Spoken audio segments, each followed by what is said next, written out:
बिस्मिल्लाहिर्रहमानिर्रहीम और अस्सलाम वालेकुम। 2 फरवरी और पाकिस्तान में इतवार की रात। आज अभी तक की अहम खबरें और मेरा तज्जिया।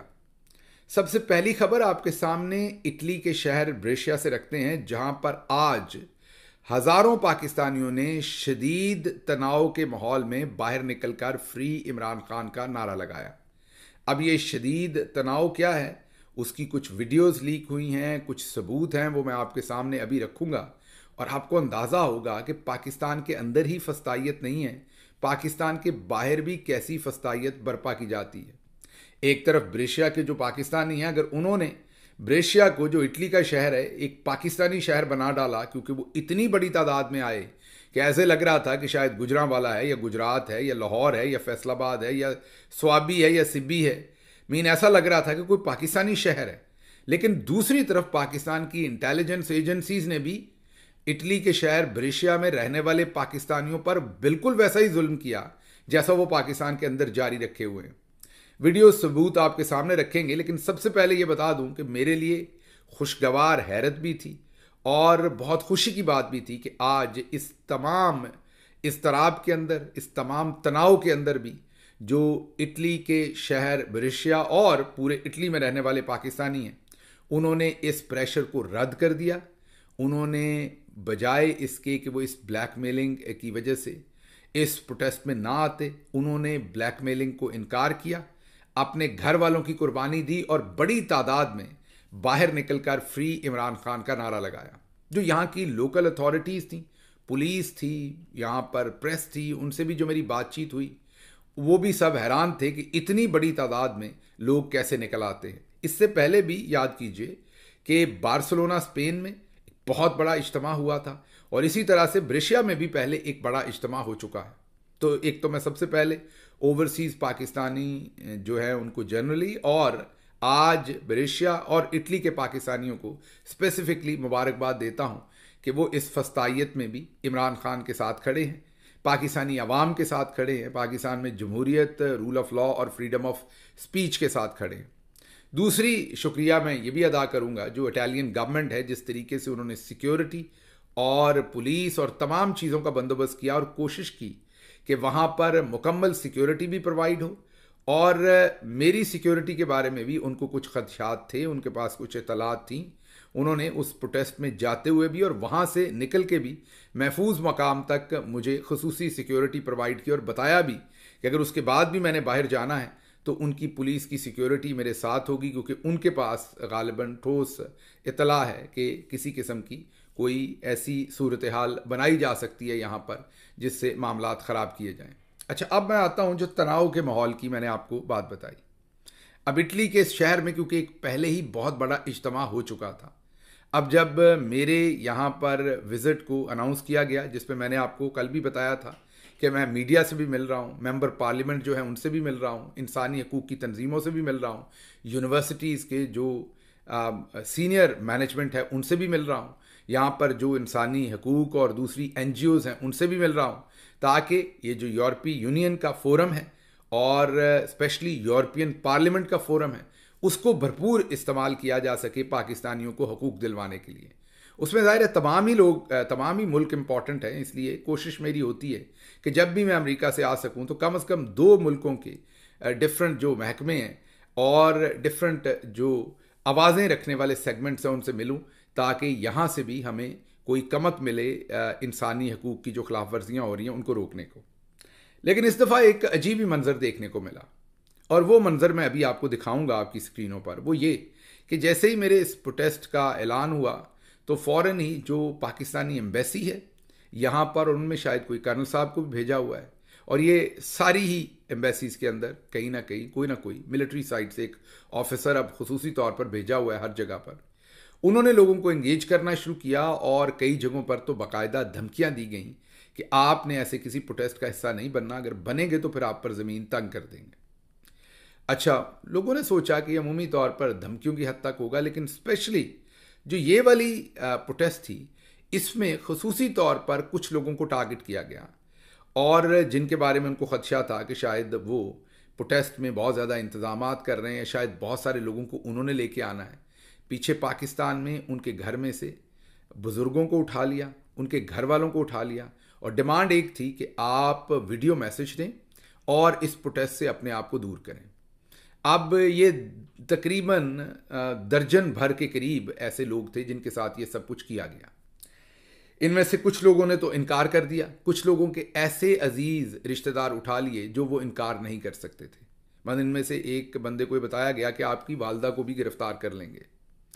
और ये सारा कुछ करवा इंटेलिजेंस एजेंसी रही थी, लेकिन आगे पुलिस को किया हुआ था।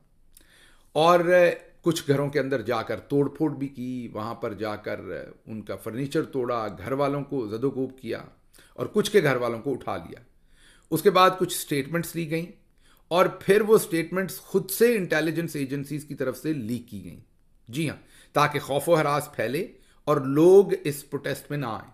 मैं आपको पहले ये सुनवा दूं कि किस तरह की स्टेटमेंट्स ली गई और फिर खुद ही स्टेटमेंट्स यहां से इंटेलिजेंस एजेंसी के उस शख्स को भेजी गई और जैसे ही उनको मौसूल हुई 2-3 घंटे में उन्होंने खुद ही जो नून लीग के टाउट हैं उनको वो लीक कर दी और उन्होंने यूरोप के अंदर जो डिफरेंट ग्रुप्स हैं व्हाट्सएप के उनमें इनको भेजा। इन वीडियोस को खुद ही स्प्रेड किया वापस, ताकि मकसद क्या था कि खौफ व हरास फैलाया जाए और लोग बददिल हो जाए और लोग ना आए। लोगों ने क्या किया वो तो आप स्क्रीन पर देख ही चुके हैं, जिस बड़ी तादाद में लोग आए। जी मैं ਜਿਹੜੀ ਕੱਲ ਤਕਰੀਰ ਕੀਤੀ ਹੈ ਜਜ਼ਬਾਤ ਵਿੱਚ ਆ ਕੇ ਕੀਤੀ ਹੈ, ਲਿਹਾਜ਼ਾ ਮੇਰਾ ਕਿਸੇ ਪਾਰਟੀ ਨਾਲ ਕਿਸੇ ਜਮਾਤ ਨਾਲ ਕੋਈ ਤਲਕ ਨਹੀਂ। ਮੈਂ ਪਾਕਿਸਤਾਨ ਨਾਲ ਪਿਆਰ ਕਰਨ ਵਾਲਾ, ਪਾਕਿਸਤਾਨ ਮੇਰਾ। ਅਸੀਂ ਇੱਥੇ ਬਾਹਰ ਪ੍ਰਦੇਸ਼ ਦੇ ਵਿੱਚ ਮਿਹਨਤ ਮਜ਼ਦੂਰੀ ਕਰਨ ਆਏ ਆ। मैं बजाते खुद बाकायमी होश हवास अपना ये बयान जोड़ा है वो दे रहा कि इत्थे इटली दे विच बरेशिया दे विच जिहड़ी पीटीआई दी रैली हो रही है, मैं इस तो मुकम्मल ही अपना कता तौलकी दा ऐलान करना और मेरा खानदान भी जितना भी है सारा पाकिस्तान दे असीं टोटली तौर दे उत्ते जिहड़ा है वो पीटीआई दे नाल मुकम्मल तौर दे उत्ते ला तौलकी दा जिहड़ा वो ऐलान करना है। देख लिया आपने खुद से ही इन वीडियोस को। अब आपको अंदाज़ा हो गया होगा कि किस तरीके की फस्तायत बर्पा की जाती है, ना सिर्फ पाकिस्तान के अंदर रहने वाले लोगों बल्कि पाकिस्तान से बाहर रहने वाले लोगों के साथ भी ये काम करने की कोशिश की जाती है। लेकिन दूसरी तरफ जो जज्बा है वो आप देख सकते हैं कि लोगों ने इनकार किया और जो एक दो लोग जिनसे इन्होंने बयान लिए भी, बयान दिलवाए भी, उनकी भरपूर शमूलियत थी, उनका भरपूर किरदार था और वो 1 मिनट के लिए भी पीछे नहीं हटे। उन्होंने जाहिर है मैसेजेस देकर अपने प्यारों की जान छुड़वाई, लेकिन उन्होंने अपनी कमिटमेंट से पांव पीछे नहीं किया। भरपूर तरीके से वो शामिल भी हुए और साथ भी रहे। अब आप दिमागी हालात देख लीजिए कि किस कदर आप अक्सर पूछते हैं कि आगे क्या होगा, इमरान खान जीतेंगे या नहीं, ये मामला किस तरफ जाएगा। तो आप इन्हीं हरकतों से देख लें कि जब ये इस लेवल की हरकतों पर आ गए हैं कि इनको ये लगता है कि एक प्रोटेस्ट जो यूरोप में हो रहा है उसको रुकवाने के लिए हम ऐसे हरबे करेंगे और कामयाब हो जाएंगे, ये जाने बगैर कि इससे इनको रिजेंटमेंट मजीद ज़्यादा आएगी। समंदर पार पाकिस्तानियों की तो आएगी आएगी, इन पर नए मुकदमात बनेंगे और वो मुकदमात ऐसे नहीं बनेंगे कि किसी SHO पर बन जाएंगे, किसी पुलिस के IG पे बन जाएंगे। वो फिर जो मुतल्लका लोग जो असल में ये सारा जुल्म करवा रहे हैं उनके नामों के साथ उन पर यूरोप में और अमेरिका में मुकदमात बनेंगे। लोग उसकी तैयारी कर रहे हैं और ये जिस तरफ को फस्तायत को लेके जाया जा रहा है, मेरा ख्याल है इसका नतीजा अब वही निकलेगा और उससे जाहिर है मुल्क के लिए कोई नेक नामी नहीं होगी। लेकिन कुछ लोग जो हैं वो इसकी चॉइस ही नहीं छोड़ रहे, वो लोगों को वहाँ तक तंग कर रहे हैं कि लोग अब उस तरह की रिटेलिएशन के लिए अपने आप को तैयार कर रहे हैं। अच्छा, ये तो मैंने आपको बताया जो इटली के अंदर हुआ और मैंने कल भी आपको रिपोर्ट किया था कि यहाँ जो मेरी डिफरेंट NGOs, पार्लियामेंटेरियंस, सियासी जो ओहदेदारान हैं उनसे मुलाकातें। लेकिन अब आपके सामने पाकिस्तान से एक स्टोरी रखते हैं। इटली के अंदर तो जो हुआ वो हुआ, या इटली में रहने वालों के साथ पीछे पाकिस्तान में जो हुआ वो हुआ, लेकिन अब आपके सामने जो पाकिस्तान में हो रहा है वो रखते हैं। अब पाकिस्तान में आपने देखा होगा एक तो ज़रा आला लेवल के टाउट्स हैं ना मीडिया में या सियासत में, एक ज़रा निचली लेवल के भी टाउट्स हैं। ये अशफाक वड़ाइच साहब हैं तो ये गुजरात से हैं भी वड़ाइच, लेकिन हैं ये बड़े ख़ास इस्टेब्लिशमेंट के। ये इस्लामाबाद के जो कुलीदी पुलिस स्टेशन है वहीं पर SHO रहते हैं। जब मुझे उठाया गया था, अगवा किया गया था, तो वो जो झूठा पिस्तौल का एक मुकदमा बनाया गया था मेरे अपार्टमेंट से निकाल कर, वो मुकदमे को भी के SHO भी अशफाक वड़ाइच साहब ही थे। बल्कि मुझे जब तशद्दुद करने के बाद एक थाने में प्रोड्यूस करना था तो वो भी पहले इन्हीं के थाने का कुर्रा निकला था, इन्हीं के ज़ुम्मे वो काम लगा था कि झूठी FIR दें। लेकिन बाद में फिर मेरा ख्याल है कि कोई मामलात नहीं बन सके तो फिर किसी और पुलिस स्टेशन ले गए। लेकिन बहरहाल आज इशफाक वड़ाइच साहब जो है उन्होंने असल में चौधरी साहब आप सबके बारे में क्या सोचते हैं, कैसे सोचते हैं, और जब वो चाहें तो एक पुलिस के SHO को वो सुप्रीम कोर्ट के चीफ जस्टिस से भी ज़्यादा इख्तियारात दे दें, वो उनकी मर्ज़ी है। खुदाई जो है वो दुनियावी खुदा बनने की दावेदारी है, मैं यही कह सकता हूँ। ये ज़रा मस्जिद के मेंबर से, जी हाँ, एक वीडियो सरफेस हुई है जो मस्जिद के मेंबर से ये जो वड़ाइच साहब हैं, ये क्या SHO वड़ाइच जो है, ये ज़रा गौर कीजिए कि ये किस तरह के पैगामात दे रहे हैं लोगों को। उसमें आपने इशफाक वड़ाइच के अल्फाज को चेक करना है, मस्जिद में खड़े होकर उसकी बेइतनाई को चेक करना है, उसके जो उसका कॉन्फिडेंस है उसको चेक करना है, और धमकियों के लेवल को चेक करना है। और फिर आपने सोचना है कि क्या एक SHO लेवल के, लोअर लेवल के ऑफिसर भी नहीं है, वो एहलकार हैं, उस लेवल से क्या इस तरह की ज़ुबान पब्लिक के साथ, आम पब्लिक के साथ इस्तेमाल की जा सकती है? क्या कोई डेयर कर सकता है? लेकिन जब पीछे चौधरी साहब का हाथ हो और हर बुरा काम ऐसे लोगों से करवाना हो तो फिर आप सोचिए, मैंने जैसे आपको कहा, फिर SHO भी IG है और कोई IG भी ऐसे SHO का कुछ नहीं बिगाड़ सकता, क्योंकि वो चौधरी साहब का हाथ उनके पीछे खुसूसी तौर पर रखा हुआ है। ये ज़रा पहले उनका ऐलान सुन लीजिए और फिर मैं आपको दिखाता हूँ कि ये SHO साहब बस आम शख्सियत नहीं हैं, इन्होंने और भी बहुत सारे कारनामे सर अंजाम दिए हुए हैं, वो आपको बताते हैं। ये ज़रा सुनिए। पूरी ऐलान सुन लो। इशफाक वड़ाइच SHO सेक्रेटरिएट बोल रहा हूं, अपने अपने बच्चों को मना कर दे, ये कोई भी पतंगबाजी नहीं करेगा। ये खूनी खेल है जिससे किसी की भी जान जाया हो सकती है। अगर किसी का बच्चा पतंगबाजी करता हुआ पकड़ा गया तो उसके बाप पर पर्चा दूंगा और रोड के दरमियान उसको जूते मारूंगा और उसका घर भी डिमॉलिश करूंगा। ये अपने अपने बच्चों को मना कर दे। किसी का बच्चा अगर पतंगबाजी में पकड़ा गया तो उसके बाप पर पर्चा दूंगा और उसका घर भी डिमॉलिश करेंगे। ये कान खोल कर सुन लें, अपने अपने बच्चों को मना कर दें। आपने सुन लिया, उन्होंने कहा एक तो आपको छितर मारूंगा मैं। जी हाँ, अगर किसी के बच्चे ने पतंग उड़ाई, अब ये कोई शहबाज शरीफ के बच्चों वाली बात नहीं है कि उनके बेटे सलमान शहबाज ने मनी लॉन्ड्रिंग कर ली थी मुबैना तौर पर और हमजा शहबाज ने करोड़ों का गबन कर लिया था। बाप ने जाकर जनरल बाजवा को कहा था बच्चों से गलती हो गई, माफ़ कर दें। ये मैं नहीं कह रहा, ये पाकिस्तान के प्रो PMLN जर्नलिस्ट इस बात की गवाही दे रहे हैं कि हमें बाजवा साहब ने खुद बताई ये बात।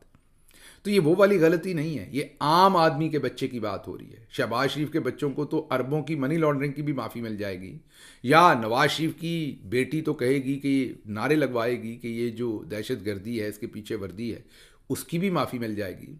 लेकिन जब आम आदमी का बच्चा सिर्फ पतंग उड़ाएगा तो उस आम आदमी को बताया जाएगा कि बच्चे को जो हम करेंगे करेंगे, बच्चे के बाप को चौक में बाजार में छितर मारेंगे और घर भी मसमार कर देंगे। आप दुरुस्त सुन रहे हैं, ये शायद चीफ जस्टिस ऑफ पाकिस्तान भी ऐसे अहकामात ना दे सके। एक SHO ये अहकामात दे रहा है, मस्जिद में खड़ा होके अलल अलान ये बातें कर रहा है। सोचें, चौधरी साहब ने अपना सिक्का और अपने डर की हुकूमत कायम करने के लिए इख्तियारात, इस तरह के ब्रूटल इख्तियारात जो हैं, जो किसी महज़ब माशरे में ना सोचे जा सकते हैं ना दिए जा सकते हैं, वो ना सिर्फ दे दिए हैं बल्कि उन इख्तियारात का अब मस्जिदों में से ऐलान हो रहा है। अब ये एक माइंड सेट का नाम है, वो कोई भी कर सकता है। ये जो इशफाक वड़ाइच हैं, इन्होंने पहली दफ़ा ऐसा नहीं किया। एयर कमोडोर सज्जाद जो हाल ही में जिनका इंतकाल हुआ, अल्लाह उनके दर्जात बुलंद करे, पाकिस्तान के हीरो, एयरफोर्स के हीरो, पाकिस्तान के हीरो, एक बहुत ही नफीस पर्सनैलिटी, उनके साथ इसी इशफाक वड़ाइच ने क्या किया था, देखिए। मैं एयर कमांडर सज्जाद हैदर, इसीलिए मैं बोल रहा हूँ, जाए आप एयर कमांडर, तो आपको ख्याल करना चाहिए। आपने क्या क्या आग नहीं लगाई है? मैंने इस मुल्क को कमांडर को आग लगाई है, आपने पाकिस्तान के मॉडल को आग लगवाई है उधर। किसने? आपके बंधु ने, इन्होंने। और मैंने इस मुल्क को बचाया है। मैं खा रहा हूँ, चले जाए प्लीज आप लोग। हम जा रहे हैं। किसने लगाई है? आप देख चुके हैं कि वो उन्होंने बताया कि मैं एयर कमोडोर सज्जाद हूं, मैं क्या करूं अगर एयर कमोडोर हो। जाओ, आप रऊनत देखें, बदतमीजी देखें। और इस तरीके से चौधरी जो है वो लोगों से अपने काम करवाता है और उनको आशीर्वाद दे के फिर उनके कद से, उनके ओहदे से बड़ी बातें उनसे करवाता है। और ये भी फिर दिखाता है कि ऐसे लोगों से हम कुछ भी करें, उनसे उनका कोई कुछ उखाड़ नहीं सकता। मैं अभी आपको बता देता हूं कि अशफाक वड़ाइच भले छितर मारने की बात तो छोटी है, वो ये भी कहे ना कि उस बच्चे के वालिद को तो छितर मारूंगा और मां की असमत दरी कर दूंगा बाजार में, तो चौधरी साहब फिर भी उसकी हिफाजत करेंगे और अशफाक वड़ाइच को कोई हाथ नहीं लगा सकेगा, क्योंकि वो मस्जिद का मेंबर हो या जो चीज़ हो, वो अशफाक वड़ाइच के नीचे है। उसकी वजह यह है कि उसके पीछे चौधरी का हाथ है। तो जब आपका माइंडसेट ये हो तो फिर आप खुद ही सोच लीजिए कि मामला किस तरफ जाते हैं और क्या होते हैं। बहरहाल अगली खबर जो आपके सामने रखनी है वो खबर यह है कि अब चीन ने रिटेलिएट करने का फैसला किया है। और रिटेलिएशन चीन ने कहा है कि अब हम WTO की जो अदालत है या फोरम है उसमें अमेरिका के खिलाफ मुकदमा करेंगे, क्योंकि अमेरिका ने जो चाइना के ऊपर 10% टैक्स लगाया है, वो जाहिर है चाइना को 10% इज़ ह्यूज, आपको शायद छोटा फिगर लग रहा हो, लेकिन ये ट्रेड के पूरे बैलेंस को बिगाड़ के रख देगा। और सदर ट्रंप ने कहा है कि चाइना की हर प्रोडक्ट पर 10% अजाफी टैक्स लगाया जाएगा। अब अगर ये प्रोसेस हो गया तो चाइना के लिए तो फिर बहुत बड़ी इसमें परेशानी जो है वो बन जाएगी। ऐसे हालात के अंदर चाइना ने अब WTO में जाने का फैसला किया और कहा है कि उस फोरम का दरवाज़ा खटखटाएंगे और ये जो बहुत ही गलत फैसला सदर ट्रंप ने किया इसको चैलेंज करेंगे, क्योंकि इससे हमारे हकूक मुतासर हो रहे हैं। सदर ट्रंप ने ना सिर्फ ये किया, आपको पता ही है, मैक्सिको और कनाडा पर भी 25% टैरिफ लगाया है और बदले में मैक्सिको और जो कनाडा है उन्होंने भी 25% अनाउंसमेंट्स की हैं, लेकिन उस पर सदर ट्रंप ने रिटेलिएट किया है और कनाडा को कहा है कि आप हमारी 51st स्टेट बन जाए। जी हाँ, 50 स्टेट्स पहले ही हैं, तो 51 नंबर पर जो कनाडा है वो अमेरिका को ज्वाइन कर ले और 51 नंबर पर वो स्टेट बन जाए, मीन अमेरिकी रियासत बन जाए। और बदले में उन्होंने कहा है कि जो आपकी रियासत को इस टाइम घाटे हैं वो भी पूरे हो जाएंगे, आपको दुनिया का बेहतरीन डिफेंस भी मुयस्सर होगा और ऐसी तमाम बातें कही हैं जो मेरे ख्याल में कैनेडियन जो लोग हैं वो उसको बहुत ही तहकीर के साथ देखेंगे कि उनकी तहकीर की गई है। तो ये एक नया फड्डा जो है वो चल रहा है कि चाइना के ऊपर ड्यूटीज़ लगाई गई हैं और कनाडा और मैक्सिको, और अब वो रिटेलिएट कर रहे हैं। तो आने वाले दिनों में ये ताकत का तवाज़न किस तरफ जाता है ये भी आपके सामने रखेंगे और आपको पूरी तफसील बताएंगे कि ये सारे मामला जो हैं वो क्या हैं। फिर नए मुकदमात जो हैं वो दर्ज किए जा रहे हैं हर तरफ। पता चला है कि अब आलिया हमज़ा जो हैं उन पर ज़मीन तंग कर देनी है मुकम्मल, क्योंकि वो एक्टिव होकर काम कर रही हैं। इमरान खान साहब ने हाल ही में उन्हें ज़िम्मेदारियाँ दी थी, लेकिन अब उन पर भी ज़मीन जो है वो सख्त तंग करने का फ़ैसला किया गया है ताकि वो बिल्कुल मेंबर साजी ना कर सकें और जो 8 फरवरी को एहतजाज होने जा रहा है उसमें किसी सूरत भी वो शमूलियत इख्तियार लोगों से ना करवा सकें या बड़े पैमाने पर मोबिलाइजेशन ना करवा सकें। लेकिन क्या इसमें कामयाब होंगे? नहीं, शदीद नाकाम होंगे। बिल्कुल उसी तरह जैसे आज इटली में नाकाम हुए कि तमाम फसाइयत के बावजूद सारे लोग निकले और जिनसे वीडियो पैगाम लिए वो भी निकले और उन्होंने भी गिव अप करने की जो एक साजिश थी उसके ऊपर वो अमल पैरा नहीं हुए। खबरें और भी हैं लेकिन सुबह के व्लॉग में रखेंगे। मुझे यहाँ से इजाज़त दीजिए। अल्लाह आपका हामी और नासिर हो। पाकिस्तान जिंदाबाद।